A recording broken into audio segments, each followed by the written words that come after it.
तृतीय अध्याय सेनापतियों सहित महिषासुर का वध।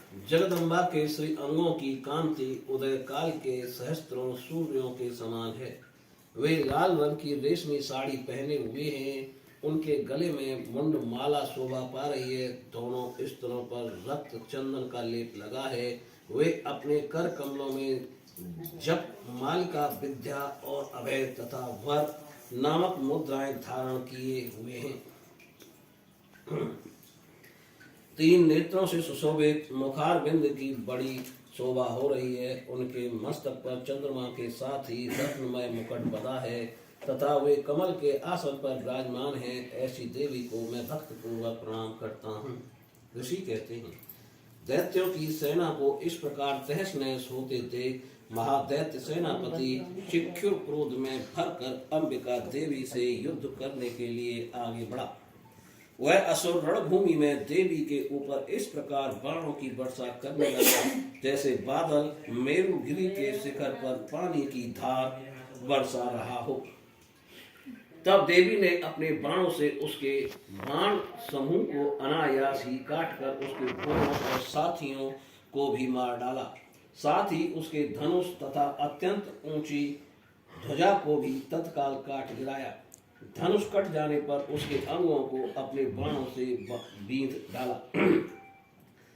धनुष, रथ, घोड़े और सारथी के नष्ट हो जाने पर वह असुर ढाल और तलवार लेकर देवी की ओर दौड़ा। उसने तीखी धार वाली तलवार से सिंह के मस्तक पर चोट करके देवी की भी बाईं भुजा में बड़े वेग से प्रहार किया। राजन, देवी की बाह पर पहुंचते ही वह तलवार टूट गई। फिर तो क्रोध से लाल आंखें करके उस राक्षस ने शूल हाथ में लिया और उसे उस महादैत्य ने भगवती भद्रकाली के ऊपर चलाया। वह शूल आकाश से गिरते हुए सूर्य मंडल की भांति अपने तेज से प्रज्वलित हो उठा। उस शूल को अपनी ओर आते देख देवी ने शूल का प्रहार किया। उससे राक्षस के शूल के सैकड़ों टुकड़े हो गए। साथ ही महादैत्य चिक्षुर की भी धज्जियां उड़ गईं। वह प्राणों से हाथ धो बैठा। महिषासुर सेनापति उस महापराक्रमी चिक्षुर के मारे जाने पर देवताओं को पीड़ा देने वाला चामर हाथी पर चढ़कर आया।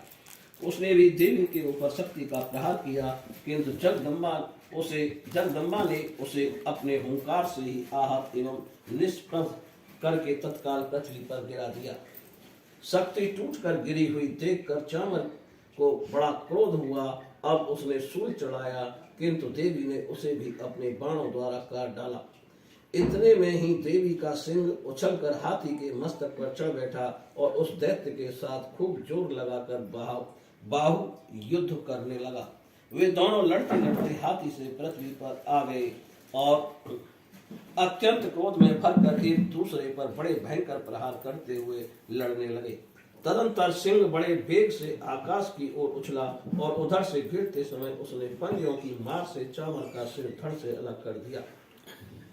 इसी प्रकार उदग्र भी शिला और वृक्ष आदि की मार खाकर रणभूमि में देवी के हाथ से मारा गया तथा कराल भी दांतों, मुक्कों और थप्पड़ों की चोट से धराशायी हो गया। क्रोध में भरी हुई देवी ने गदा की चोट से उद्धत का कचुमर निकाल डाला। भिंदीपाल से वासकल को तथा बाणों से ताम्र और अंधक को मौत के घाट उतार दिया। तीन नेत्रों वाली परमेश्वरी ने त्रिशूल से उग्रास्य, उग्रवीर तथा महाहनु नामक दैत्यों को मार डाला। तलवार की चोट से बिडाल के मस्तक को धड़ से काट गिराया। दुर्धर और दुर्मुख इन दोनों को भी अपने बाणों से यमलोक भेज दिया।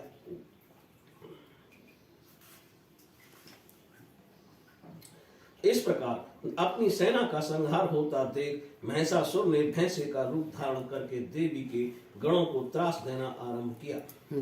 किन्हीं को थुतुम से मारकर, किन्हीं के ऊपर खुरों का प्रहार करके, किन्हीं को पूंछ से चोट पहुंचाकर, कुछ को सींगों से विदीर्ण करके, कुछ गणों को वेग से, किन्हीं को सिंहनाद से, कुछ को चक्कर देकर और कितनों को निश्वास वायु के झोंके से धराशायी कर दिया। इस प्रकार गणों की सेना को गिराकर वह असुर महादेवी के सिंह को मारने के लिए झपटा। इससे जगदम्बा को बड़ा क्रोध हुआ। उधर महापराक्रमी महिषासुर भी क्रोध में भरकर धरती को खुरों से खोदने लगा तथा अपने सींगों से ऊंचे ऊंचे पर्वतों को उठाकर फेंकने और गर्जने लगा। उसके वेग से चक्कर देने के कारण पृथ्वी क्षुब्ध होकर फटने लगी। उसकी पूंछ से टकराकर समुद्र सब ओर से धरती को डुबोने लगा। हिलते हुए सींगों के आघात से विदीर्ण होकर बादलों के टुकड़े टुकड़े हो गए। उसके श्वास को प्रचंड वायु के वेग से उड़े हुए सैकड़ों पर्वत आकाश से गिरने लगे। इस प्रकार क्रोध में भरे हुए उस महादैत्य को अपनी ओर आते देख चंडिका ने उसका वध करने के लिए महान क्रोध किया। उन्होंने पास फेंककर उस महान असुर को बांध लिया। उस महासंग्राम में बध जाने पर उसने भैंसे का रूप त्याग दिया और तत्काल सिंह के रूप में वह प्रकट हो गया। उस अवस्था में जगदम्बा ज्यों ही उसका मस्तक काटने के लिए उद्यत हुई, त्यों ही वह खड्गधारी पुरुष के रूप में दिखाई देने लगा। तब देवी ने तुरंत ही बाणों की वर्षा करके ढाल और तलवार के साथ उस पुरुष को भी पीड़ डाला। इतने में ही वह महान गजराज के रूप में परिणित हो गया तथा अपनी सूंड से देवी के विशाल सिंह को खींचने और गर्जने लगा। खींचते समय देवी ने तलवार से उसकी सूंड काट डाली। तब उस महादैत्य ने पुनः भैंसे का शरीर धारण कर लिया और पहले की ही भांत चराचर प्राणियों सहित तीनों लोगों को व्याकुल करने लगा। तब क्रोध में भरी हुई जगन माता चंडिका बारंबार उत्तम मधु का पान करने और लाल आंखें करके हंसने लगी। उधर वह बल और पराक्रम के मद से उन्मत्त हुआ राक्षस गर्जने लगा और अपने सींगों से चंडी के ऊपर पर्वतों को फेंकने लगा। उस समय देवी अपने बाणों की समूहों से उसके फेंके हुए पर्वतों को चूर्ण करती हुई बोली। बोलते समय उनका मुख मधु के मद से लाल हो रहा था, वाणी लड़खड़ा रही थी। देवी ने कहा, ओ मूढ़, मैं जब तक मधु पीती हूँ तब तक तू क्षण भर के लिए खूब गर्ज ले। मेरे हाथ से यही तेरी मृत्यु हो जाने पर अब शीघ्र ही देवता भी गर्जना करेंगे। ऋषि कहते हैं, यों कहकर देवी उछली और उस महादैत्य के ऊपर चढ़ गई। फिर अपने पैर से उसे दबाकर उन्होंने सूल से उसके कंठ में आघात किया। उनके पैर से दबा होने पर भी महिषासुर अपने मुख से दूसरे रूप में बाहर होने लगा। अभी आधे शरीर से ही वह बाहर निकलने पाया था कि देवी ने अपने प्रभाव से उसे रोक दिया।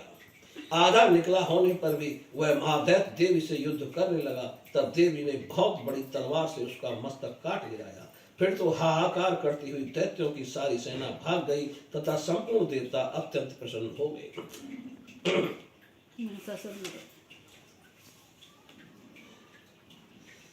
देवताओं ने दिव्य महर्षियों के साथ दुर्गा देवी का स्तुति किया। गंधर्व राज गाने लगे तथा अप्सराएं नृत्य करने लगी। बोलिए दुर्गा माँ की जय।